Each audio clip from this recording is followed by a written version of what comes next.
A paz do Senhor, professores. Eu sou o professor Pedro Júnior e estamos com mais um estudo para professores de jovens.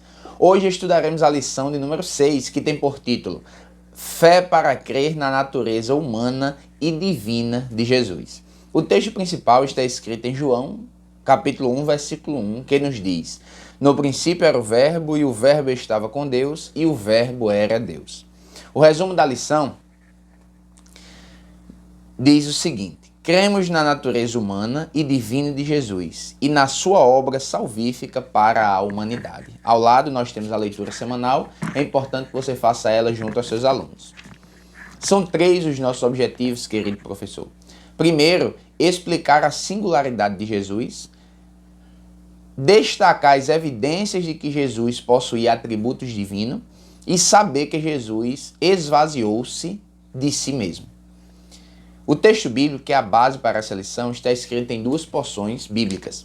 João capítulo 1, dos versículos do 1 ao 5, e depois Colossenses capítulo 1, dos versículos 13 a 19. Importante que você faça essa leitura com seus alunos de uma maneira bem dinâmica. A título de introdução, é importante dizermos que hoje nós vamos estudar a respeito da fé no homem mais importante da história de toda a humanidade, Jesus Cristo. Então existem várias concepções sobre Jesus. Por exemplo, Jesus como uma figura mitológica, Jesus como um homem apenas histórico, Jesus como um bom profeta, Jesus como um professor de moral, de ética, ou apenas um mártir. Mas estes são conceitos limitados e equivocados de Jesus. Nós sabemos que ele é o Cristo, Filho do Deus vivo, como nós vemos Pedro falando isso, impulsionado pelo próprio Deus. Ainda a título de introdução, nós precisamos falar da importância de crermos em Jesus Cristo como a figura central de toda a realidade cristã. Jesus foi gerado no ventre de Maria, nasceu de maneira pura por obra do Espírito Santo, teve seu nascimento virginal e é o Filho de Deus, é o próprio Deus encarnado. Então nós precisamos crer na divindade e também humanidade de Jesus Cristo. Vamos então para o ponto 1 da lição. O ponto 1 tem por título A singularidade de Jesus. Aqui, querido professor, o comentarista traz o primeiro subtópico com o título Plenamente Divino, Plenamente Homem. Então nós precisamos trabalhar isso bem com os nossos alunos, afirmando que Jesus teve 2 naturezas. É o único homem 100%, 200%. Jesus era 100% homem, 100% Deus. Nós sempre ouvimos isso. E aí vale a pena reafirmar. Algumas pessoas não gostam desse exemplo, mas eu não vejo problema. Porque Jesus não era 50% homem e 50% Deus. Ele não era só metade divino e metade humano. Ele era totalmente divino, mas era também totalmente humano. No sentido de ser Deus e também ser homem ao mesmo tempo. Então ele era divino em carne. É o Deus encarnado, como vemos em João capítulo 1, versículo 1. Então o Todo-Poderoso habitou entre nós, esteve conosco, se encarnou para viver como os homens. E o comentarista traz informação importante do escritor e organizador da teologia sistemática pentecostal, numa perspectiva pentecostal, Stanley Orton, que diz assim: os escritores dos evangelhos sinóticos usam a expressão Filho do Homem 69 vezes. Essa era uma expressão que Jesus utilizava a respeito de si mesmo, para dizer que ele era Filho do Homem. Ele era humano também, não só divino, não só humano, os 2. Nesse ponto ainda, nós precisamos afirmar e apontar nas Escrituras o que elas dizem sobre a natureza de Jesus. E aí o nosso comentarista traz 2 apontamentos muito interessantes. Primeiro, ele usa a palavra Theo, que é usada em relação a Cristo, e significa Deus. Então esse mesmo termo é utilizado para fazer menção do Criador do céu e da terra, e também é utilizado para a pessoa de Jesus Cristo. Nós podemos ver, por exemplo, em João 1:1, 1:18, 20 e 28, Romanos 9:5, Tito 2:13, entre outros textos. Então, em Isaías 9:6, por exemplo, nós temos a seguinte declaração: Porque o menino nos nasceu, um filho se nos deu, e o principado está sobre os seus ombros. E o seu nome será maravilhoso, conselheiro, Deus forte. Então observe que a profecia messiânica de Isaías, em relação a Jesus, toca já, ou contém nela o nome de Deus. Temos provas infindáveis no texto bíblico que Jesus é Deus. Outro subsídio interessante é a palavra Kyrios, aplicada também a Jesus.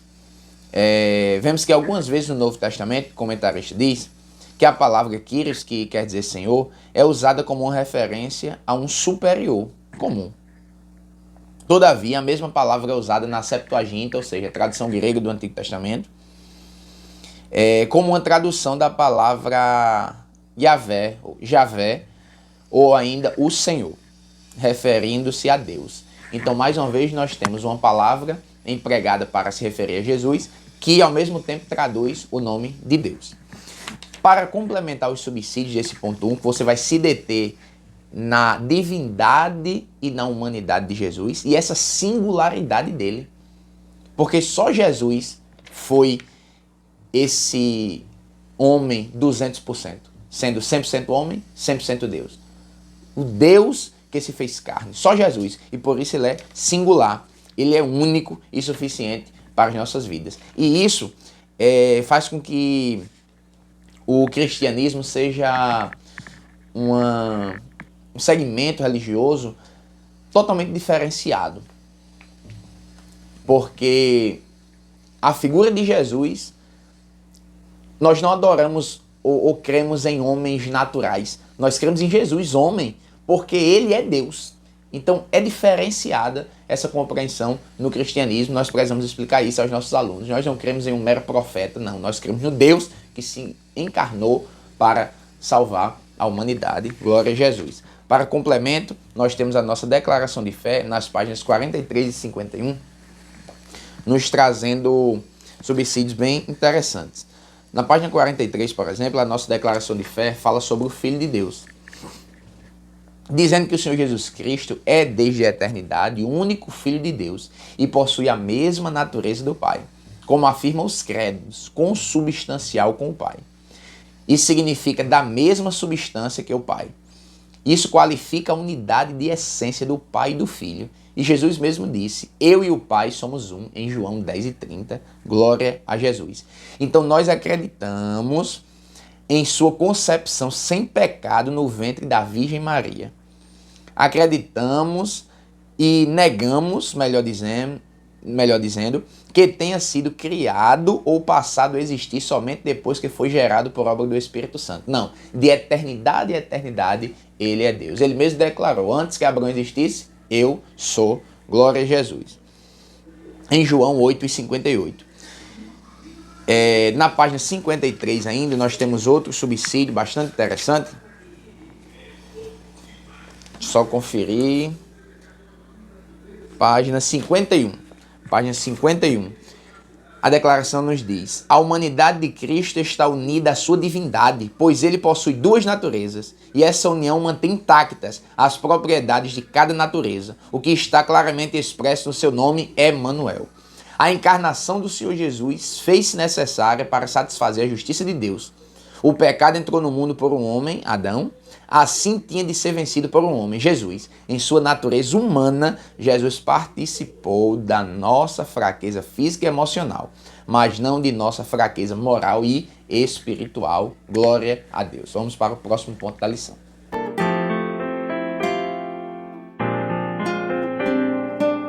Querido professor, o ponto 2 da lição tem por título Evidências de que Jesus possuía atributos divinos.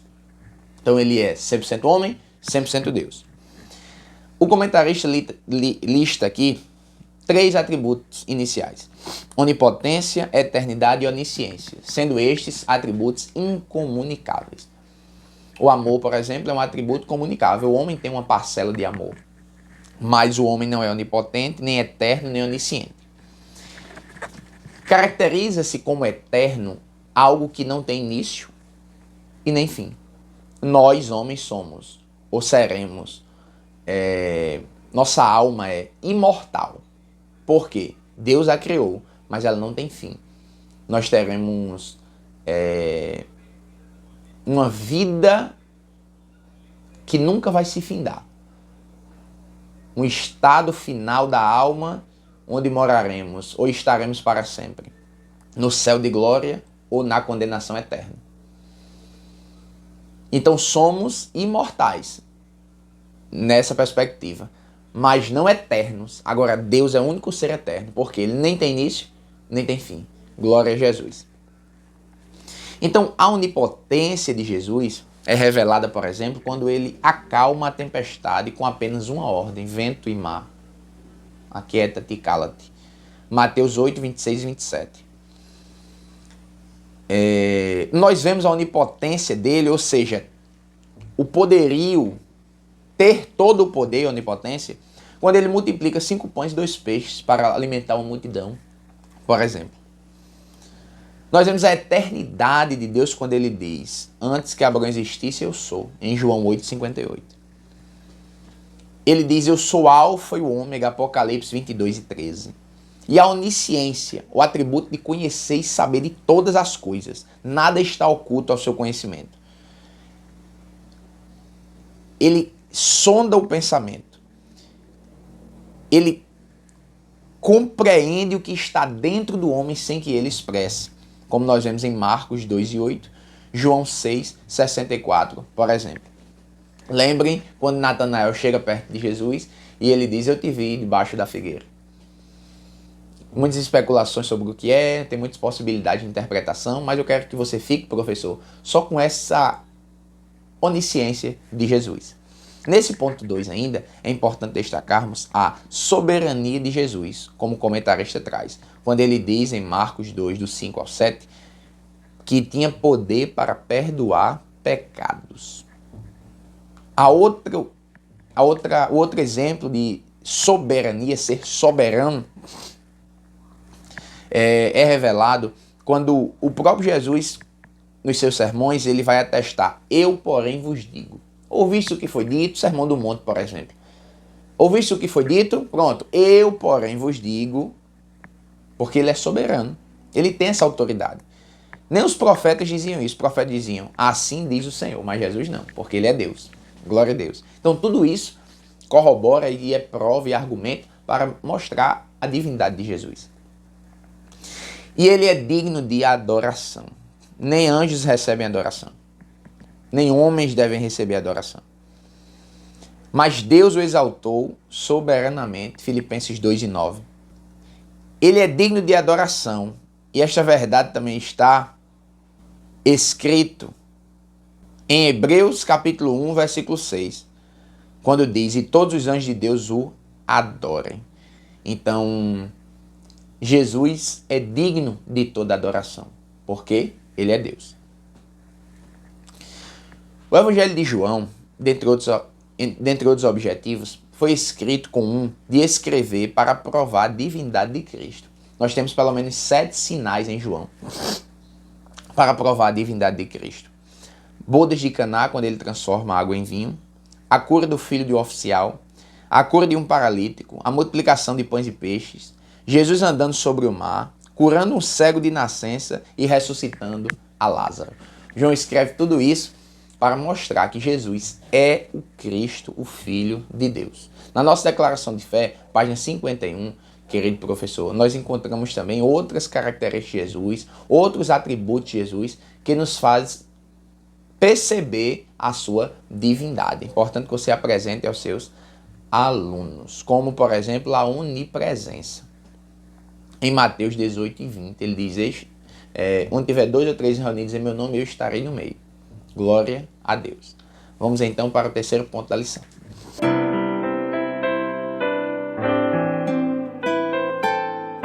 O terceiro ponto da lição tem por título: Jesus esvaziou-se de si mesmo. Então aqui, querido professor, nós precisamos discutir com os nossos alunos o que é esse esvaziar.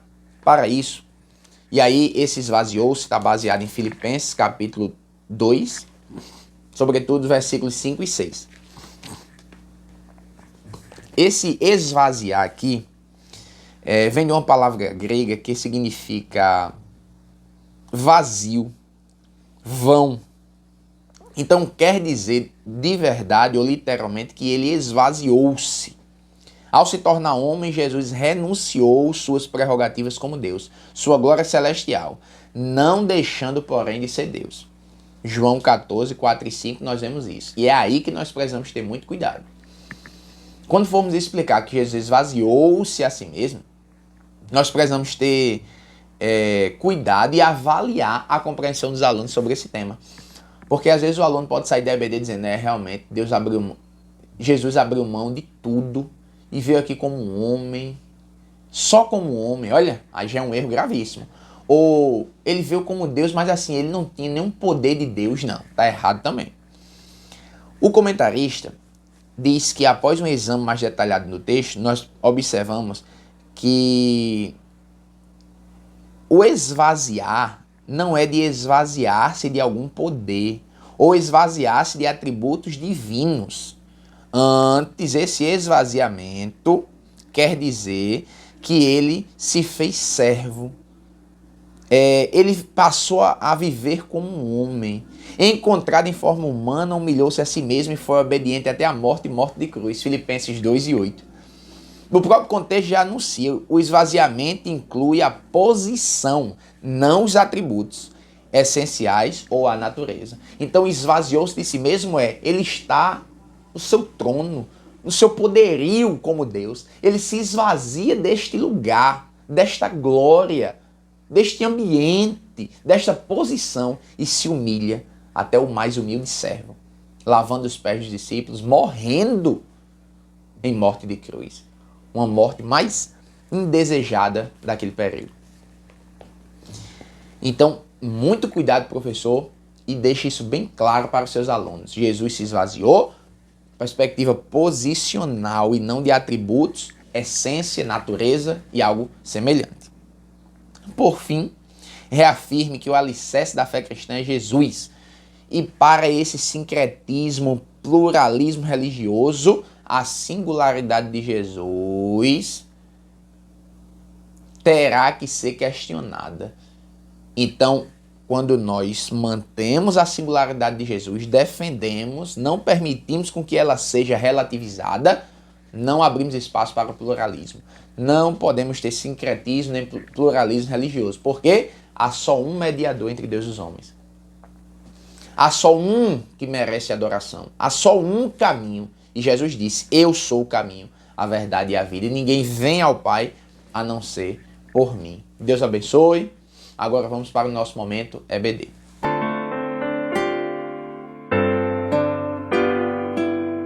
Olá, querido professor. Estamos com mais um momento EBD. Isso mesmo. É o momento que você pede aqueles 5 minutinhos ao seu dirigente ou pede para ele mesmo fazê-lo de apresentar o que vocês estão estudando na lição da Escola Bíblica Dominical. Aproveite para fazer o convite aos jovens, aqueles que não estão participando e creia que Deus tocará nos corações e certamente a sua sala receberá novos matriculados para a glória de Deus.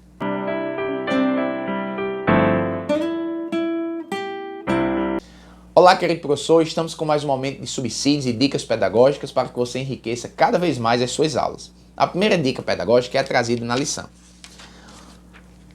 O comentarista traz uma orientação pedagógica bastante relevante. Ele sugere que a gente reproduza um esquema, uma tabelinha que encontramos na página 38 na revista de professores. E em seguida nós perguntamos aos nossos alunos, quem é Jesus para você? Então a gente ouve a declaração dos alunos e depois conversa com eles, fazendo o link com uma tabela que se diz respeito aos atributos divinos de Jesus. Por exemplo, Jesus é eterno, existe por si mesmo, é onipresente, onipotente, todo-poderoso, soberano. E ao lado de cada atributo desse tem a referência bíblica. Vai ser bem interessante você fazer isso com seus alunos. Aí pode ampliar, pode imprimir, do jeito que você achar importante. O que importa é os alunos verem essa tabelinha. E a nossa dica para essa semana é fazer alusão a mais um ano da Reforma Protestante. 1517, não esqueça. E aí nós precisamos comentar um pouco sobre a Reforma Protestante.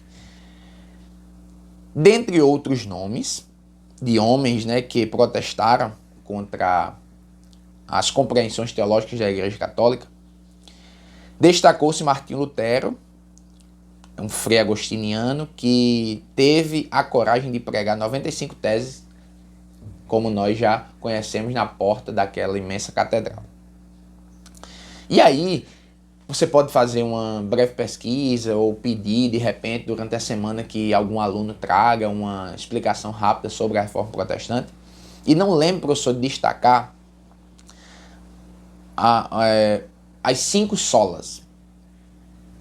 Solas, né, é uma palavra latina que significa somente. Então é uma espécie de síntese do que os reformadores compreendem teologicamente. Então, só a Escritura, somente a Escritura é suficiente. Somente Cristo, somente a graça, somente a fé e somente a Deus glória. Não esqueça de fazer esse comentário e celebrar, porque nós não celebramos Halloween. Deixa o Halloween para lá e fazemos menção do dia 31 de outubro da Reforma Protestante para a glória de Deus. Bom, querido professor, essas são as nossas dicas e subsídios. Que Deus enriqueça cada vez mais as suas aulas, lhe abençoe, lhe dê um domingo cheio da sua presença. Não esqueça de compartilhar esse vídeo, comentar, deixar o seu like, ative o sininho para receber as notificações. Vamos ao ar toda semana. Nós desejamos uma excelente aula a todos. A paz do Senhor.